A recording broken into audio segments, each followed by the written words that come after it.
ドジャースは敵地ピッツバーグに乗り込み、パイレーツとの3連戦を迎えました。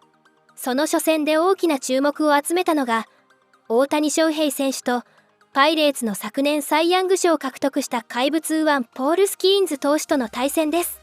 両者が初めて顔を合わせたのは、2024年6月5日での試合でした。その試合で大谷翔平選手は、スキーンズ投手からセンター方向へホームランを放っています。スキーンズ投手はその一打を今でも鮮明に覚えていると明かしており、今回の対戦にも自然と大きな注目が集まっていました。I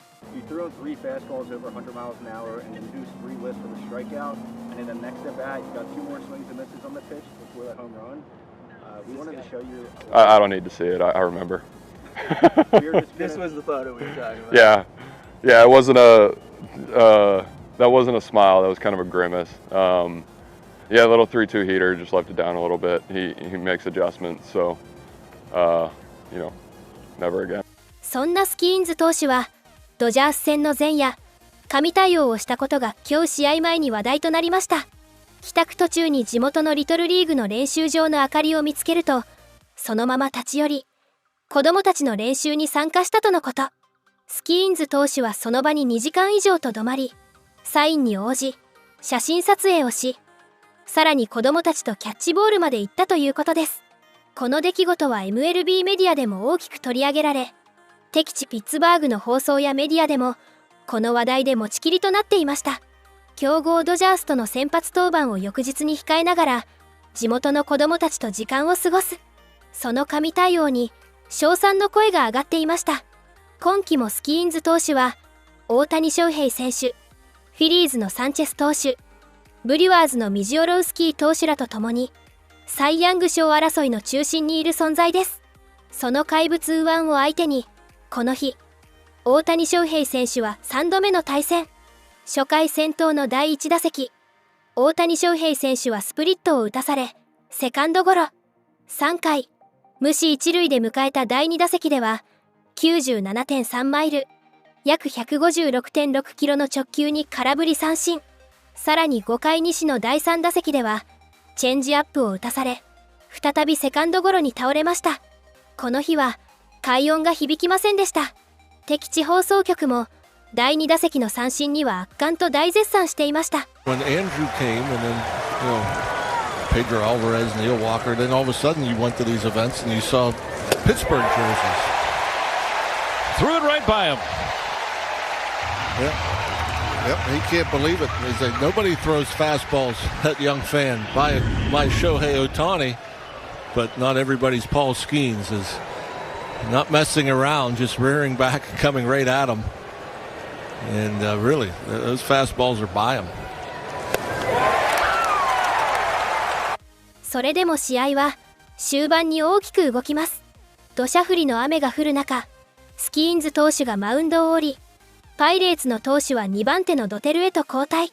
すると、2対2で迎えた7回、無視1、3塁のチャンスで、大谷翔平選手に第4打席が回ってきました。迎えた5球目、外角への 98.6 マイル、約 158.7 キロの直球を、大谷翔平選手がしっかりと捉えます。打球は左中間へ。大谷翔平選手は俊足を飛ばし、一気に2塁まで到達しました。スキーンズ投手相手には封じ込められていた大谷翔平選手でしたが、試合終盤の大事な場面で、しっかりと仕事を果たしました。そしてこの回、ドジャースは36分続いた攻撃で、一挙10得点。なお、この7回の第4打席では、敵地ファンがショヘイサックスと、翔平なんて大したことない、とヤジを飛ばし、さらに、オーバーレイティッドと過大評価されている、という声まで上がっていたとのこと。しかし、その直後に大谷翔平選手は外角の速球を左中間へ運び、見事なツーベース。この展開に、SNS 上のドジャースファンからは、またいつもの流れだと皮肉交じりの反応が上がりました。敵地ファンが煽れば煽るほど、大谷翔平選手が結果で黙らせる。まさに今回も、そのお決まりの展開となりました。大量リードを守り抜いたドジャースが、3連戦の初戦を制しました。6 strong innings tonight in the fastball, a lot of whiffs. How good did you feel about that?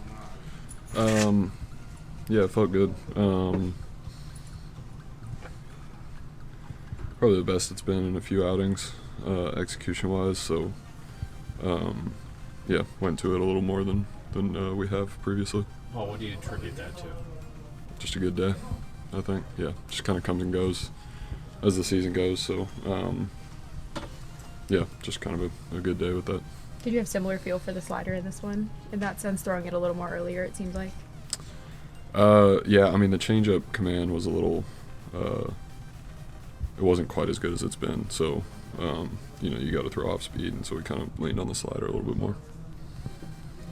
Paul, you alluded to this a little bit, but over your last couple outings, you've had a couple of shorter starts and a few more runs allowed. Was there something that you went into the start hoping to execute differently in order to have some more success?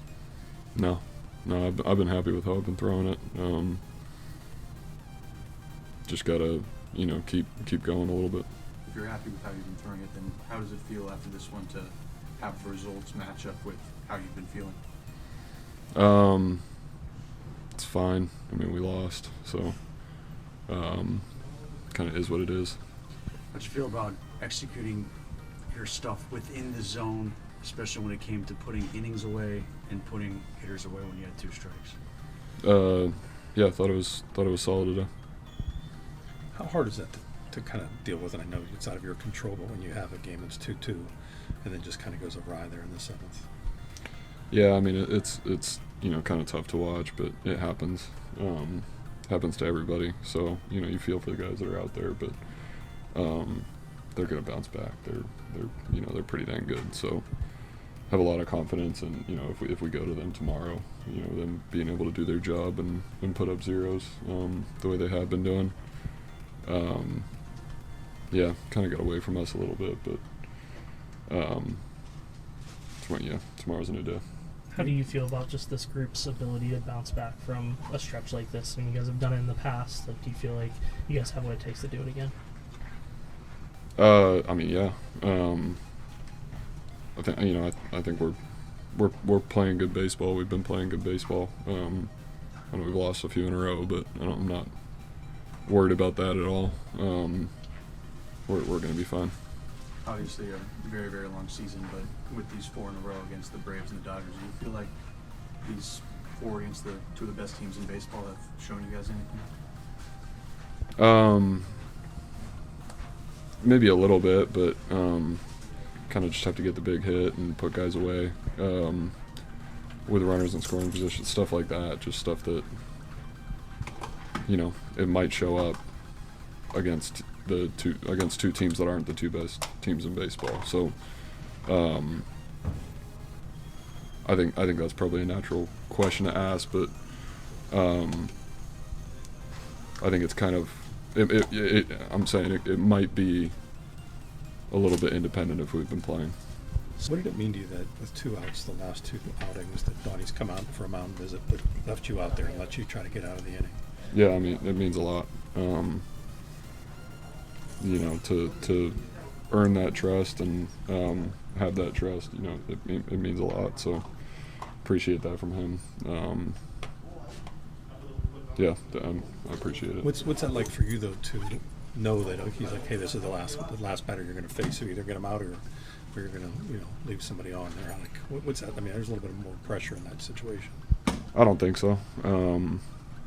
It kind of puts a finish line on it a little bit, but I don't know that it's pressure. Paul, I know not ideal to talk about necessarily always after a loss, but you kind of created a larger-than-life moment for some little kids yesterday heading into this one, and they said it was just the surprise of a lifetime. What did it mean to you to stop by that field and create that for those kids? Yeah, I wasn't planning on it. Probably would have dressed up a little nicer if I were planning on it, so it's cool. I remember when I was a little leaguer, I met, Garrett Anderson, Angels legend, and still remember that to this day. So I wasn't trying to do it. I was, kind of hoping to not get noticed a little bit. I kind of just wanted to watch some baseball, but yeah, it turned into a cool thing. Paul, what made you stop? I was driving down the road and I saw a baseball field, and I was bored, so went down and wanted to watch some baseball, and I guess I'm not very good at being incognito. Should have worn some sunglasses and a fake mustache, but yeah, I just went down and went to one of the Little League fields. The season's long, and sometimes you have stretches, you have nights like tonight, teams have nights like. Is it important for you to sort of stay connected to the origin of sort of what got you in this game in the first place? Yeah, it's really important. You know, especially I think everybody kind of goes through it. It's not necessarily why I, you know, stopped and went to watch some baseball, but you got to remember it's just a game, and there's a lot of things that make it a business and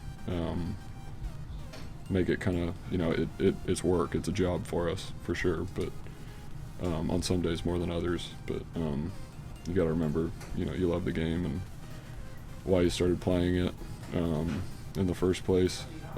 So it was good for me to go and visit them because of that. First, let's just kind of talk about Eric Lauer. Obviously, coming into this game, there was so much conversation about facing Paul Skeens, but how he and Paul went toe-to-toe. What were you just seeing from Eric today?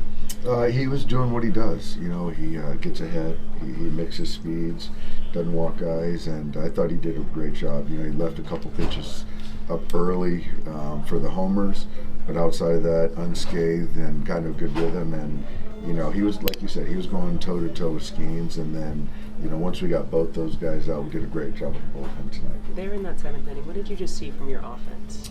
I think they were just patient. You know, you can see those guys coming in there and didn't throw strikes, and we were taking what we could get. Some good at bats, just throw some hits out there. Obviously, Andy's homer was a big hit, but I thought we took a lot of good walks and then kept the line moving. Freddie said as part of the toast, you told him to go out and get 500 more. I did. Is that the challenge for him now? Yeah, that's a challenge, tall order, but you know, I'm not going to bet against him. And I think for us, we love to, you know, we go through the grind every day, and so you have to celebrate certain moments, and that's a big moment for him, and you know, just speaks to the longevity of consistency from Freddie, and it deserved a moment for him. Shohei's hit a big in the seventh inning to change the momentum. Yeah, no, big hit. You know, it just kind of added to it. You know, so I think that Shohei had a good night. Muncy obviously had a good night. I thought Alex had a good night. Freeland, and you know, we had some big hits. But yeah, Shohei's was a big hit too, along with Andy's. You had a lot of traffic against Skeens. Is that a positive sign? It is, and you know, he's as tough as they come, and. You know, the first couple innings, I thought, you know, it was going to be a tough, but we scratched one across early, you know, to answer back from that 2-run inning that they had with the Mookie double and situation. We got a run across, which was big, and then we tacked on another one. So that was big, you know, so to get him out of the game after the 6th inning was a big feat. And, yeah, you just never know what to expect from that guy. All right. Well, thank you. For such Freddie Freeman, for him to achieve 2,500 career hits, just witnessing as a teammate, a friend, what is it like seeing a guy do that? Oh, it's awesome. I mean, he's, I think, the first person I've seen accomplish something like that. So he's been around for a while, and he's been really good for a while. So I think these things are coming up because of that. You know, he's so good for so long. When you guys look at that seventh inning, how do you describe what you guys were able to do, build at bats, pass the baton? We were able to take walks, hits. I mean, we kind of did everything that inning. So I think it just shows what we can do. I mean, obviously, you would love to do that all the time, but it just shows we're capable of it, and we're just grinding. You know, just grinding as a team. 2,500. How do you put into words why that's so hard to achieve 2,500? I don't really know. I mean, especially with the game now, it's so hard to get hits, but he keeps doing it. So I don't know if there are really words to say, because there's so few people that are in that category. So it just shows you how elite he is as a player. For you personally, just the 2 hits, I know you've been kind of working through a few mechanical things offensively. I feel like you're kind of getting more of a consistent feel with the stuff. I don't know. Every time I say yeah, I go 0 for 30. So we'll just enjoy today. Thank you. I appreciate it. ball tonight? I thought he threw the ball well.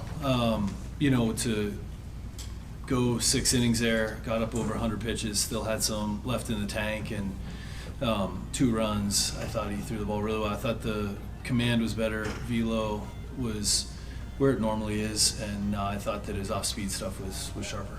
Tony, how do you begin to just break down the 7th there? Maybe starting with Dotel, obviously been pretty dependable. What did you see from him? Yeah, I don't know.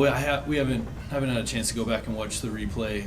Looked like command wasn't as sharp as it typically is, and it looked like the velo was down at the beginning of that inning. I don't know if that had to do with him or the field. With it being wet, seemed to tick up a little bit after he got the mound cleaned up.